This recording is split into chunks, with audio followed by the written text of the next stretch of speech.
100 Years of Solitude by Gabriel Garcia Marquez, 1967. Part 1. The Founding of Macondo.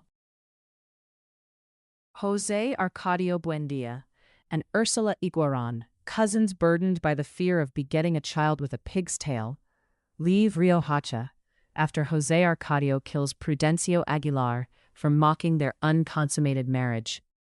Haunted by the ghost, they lead a group of friends and their families on an arduous journey through the mountains. José Arcadio has a prophetic dream of a city of mirrors, and upon waking, he decides to settle on the banks of a river, founding the utopian village of Macondo. The first years are a paradise of equality and order, with the dead not yet buried and the living not yet old. The gypsies, led by the enigmatic Melquiades, arrive annually, bringing wondrous inventions like magnets, telescopes, and flying carpets that ignite José Arcadio's insatiable thirst for knowledge and progress. José Arcadio Buendía's obsession with the gypsies' discoveries, particularly alchemy and the daguerreotype, leads him to neglect his family and civic duties in favor of impractical experiments. Ursula, his pragmatic wife, manages the household and expands their fortune by creating a successful business selling animal-shaped candies. Their two sons, José Arcadio, the impulsive, physically imposing firstborn, and Aureliano, the quiet, introspective second-born who possesses the gift of prophecy, begin to develop distinct personalities. A young girl, Rebecca, arrives with her parents' bones, carrying a bag of lime and a habit of eating dirt and whitewash, a nervous compulsion Ursula struggles to cure. Macondo begins to experience the first stirrings of insomnia and the consequent forgetfulness, a plague that threatens to erase their history and identity, until Melquiades returns and provides a cure.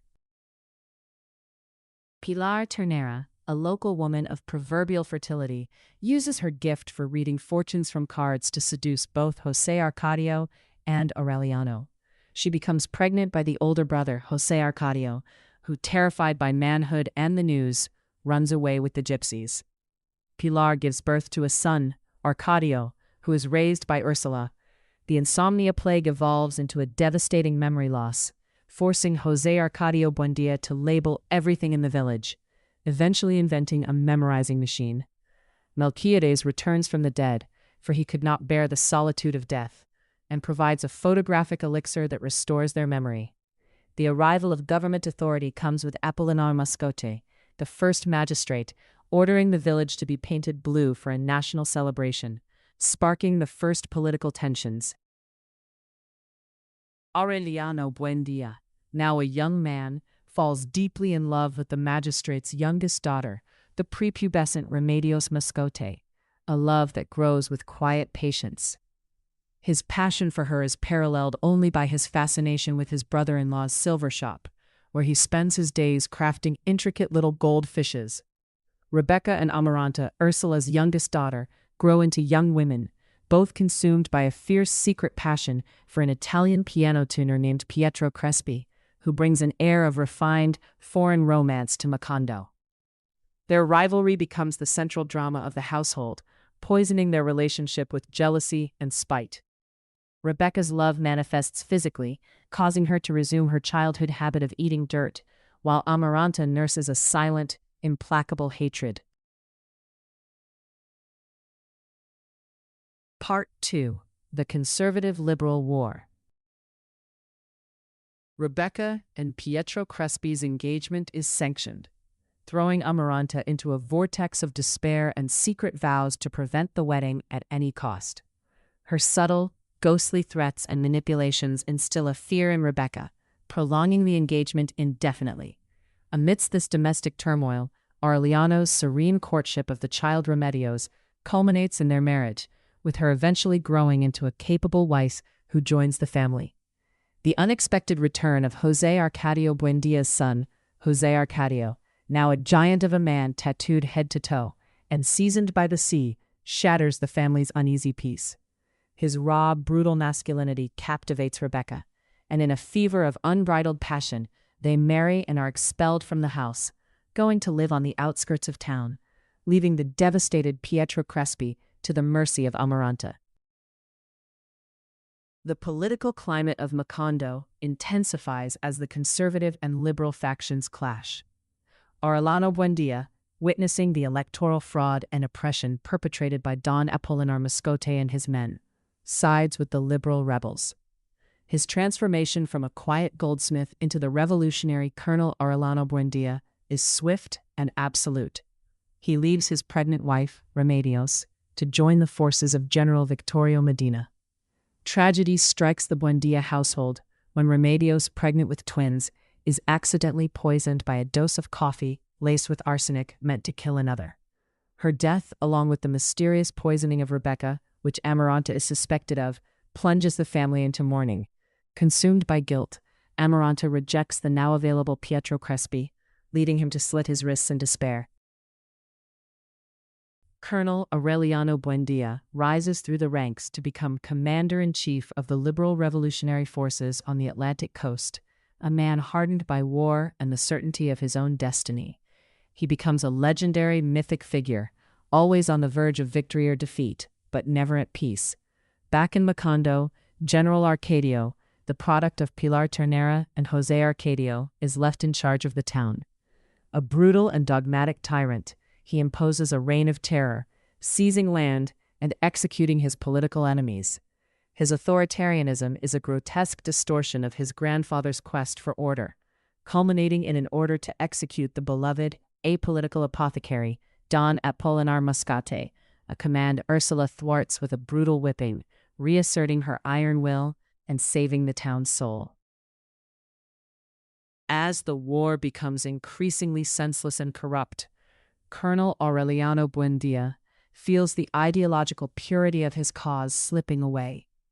He survives countless assassination attempts, most notably one during a visit to Macondo, where a hidden gun in his mother's house misfires. His close friend and comrade, Colonel Garinaldo Marquez, continues to wage war in his name. The colonel's disillusionment deepens when he learns that his own revolutionary allies are negotiating a peace that betrays their principles. He declares war on the Liberal Party itself, but is surrounded and captured. Condemned to death by firing squad in Macondo, he awaits his end with the same icy solitude that has come to define his life. In a final poignant gesture, he gives his beloved goldfish to his cell guards. Part 3. The Gringos and the Rain. Colonel Aureliano Buendía is moments from execution when his older brother José Arcadio saves him, shooting the firing squad and triggering a new wave of violence. The colonel returns to lead the revolution again, but his heart is no longer in it. He is haunted by the futility of it all. After 17 sons by 17 different women, all named Aureliano, are brought to Macondo to be baptized, he finally makes a pact with the conservatives, ending the war. Utterly broken, he signs the Treaty of Neerlandia and, in a final act of despair, shoots himself in the chest. He miraculously survives, returning to his father's house to live out his days in his workshop, endlessly crafting and melting down his little gold fishes, a perfect emblem of his feudal life. A new era of progress begins for Macondo with the arrival of the American Banana Company. They bring with them a flood of foreigners, technology, and a reckless, exploitative way of life. The town is transformed overnight, split by a wire fence that separates the Gringos' orderly, air-conditioned enclave from the rest of the chaotic, dusty village. The Banana Company brings a feverish prosperity, but also moral decay. José Arcadio II and Aureliano II, the great-grandsons of the patriarch, the sons of Arcadio, grow up as twins so alike that they often swap identities. Their shared mistress, the voluptuous Petra Coates, has a mysterious power over animals that makes Aureliano II rich, but her passion is forever entangled with his brother's shadow. The beautiful Remedios, called Remedios the Beauty, the daughter of Arcadio, reaches puberty. She possesses a devastating, unconscious, and lethal beauty that drives men to madness and death. yet she remains utterly oblivious to her effect, wandering the house in a sackcloth, bald and innocent. Several men die in hopeless pursuit of her. Meanwhile, the banana company's presence sows the seeds of class conflict.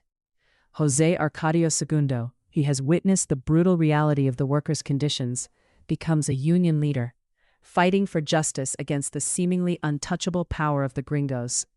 The family patriarch, José Arcadio Buendía, has long since gone mad, tied to a chestnut tree in the courtyard, speaking in Latin, and forgotten by most, yet visited daily by the ghost of his old enemy, Prudencio Aguilar, with whom he has made peace. The workers' strike culminates in tragedy.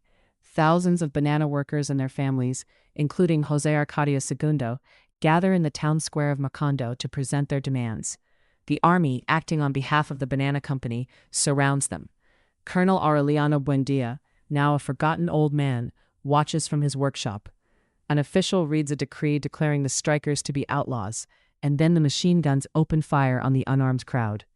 In a horrifying, surreal scene, the massacre is portrayed as a lie by the authorities, who claim nothing happened. José Arcadio II is the sole survivor, escaping on a train laden with bodies headed for the sea. He returns to Macondo to find the town's collective memory of the event has been erased, a conspiracy of silence so complete that people believe the official story. He takes refuge in Melquiades' old room, forever haunted by the 3,408 dead. Part 4. The Decline of the Buendías.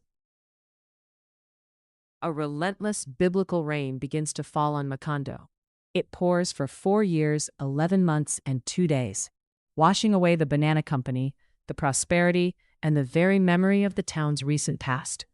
The surviving Buendías retreat into a long, slow decay. Fernanda del Carpio, Aureliano II's beautiful but rigid and haughty wife, rules the household with an iron fist of outdated customs and religious piety, creating a funereal atmosphere. Aureliano II, seeking escape from her frigidity, moves in with his mistress Petra Cotes, but their animal-fueled wealth is washed away by the rain, leaving them in poverty. Ursula, now ancient and blind, continues to run the household through sheer will, navigating by memory and sound, unknowingly observing the accelerating disintegration of her family. The rain finally ends, but Macondo is a ghost of its former self.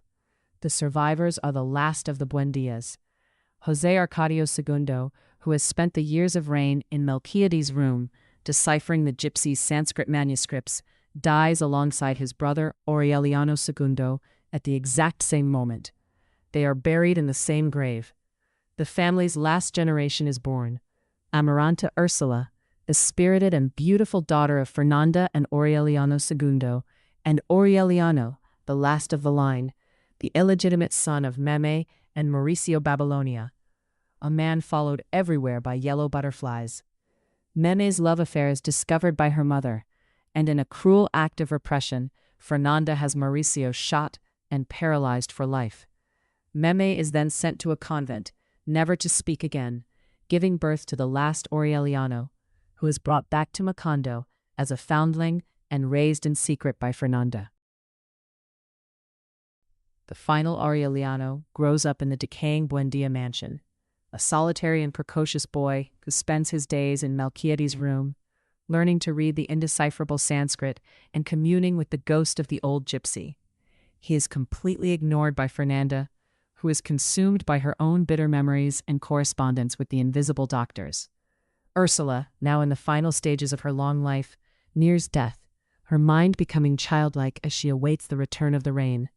She finally dies on a Good Friday, a giant of a woman who had held the family and the town together for over a century. Soon after, her bitter daughter, Amaranta, who has spent her long widowhood weaving her own shroud, dies as well, having finally made peace with death. Amaranta Ursula returns to Macondo from Europe with her wealthy husband, Gaston. She is full of life and a desire to rebuild the town, but her energy is a futile spark in a place resigned to death. She and her nephew, the last Aureliano, immediately recognize each other and fall into a forbidden, devastating passion. Their love is the final incestuous flowering of the Buendía line, a love so powerful that it is both a creation and a destruction. Gaston, sensing the truth, abandons her to their fate. Consumed by each other in the crumbling house, they are oblivious to the world. Aureliano, in his free time, finally deciphers Melquiades' parchments, realizing they are a prophecy, a detailed history of the Buendía family written a century before their occurrence. Part 5. The Last Buendía. Amaranta, Ursula, and Aureliano's love is incestuous and absolute. Mirroring the fear of the founders, Ursula's century-old warnings echo in the walls as they give themselves over completely to their passion. They have a child, the first to be born in Macondo in a long time.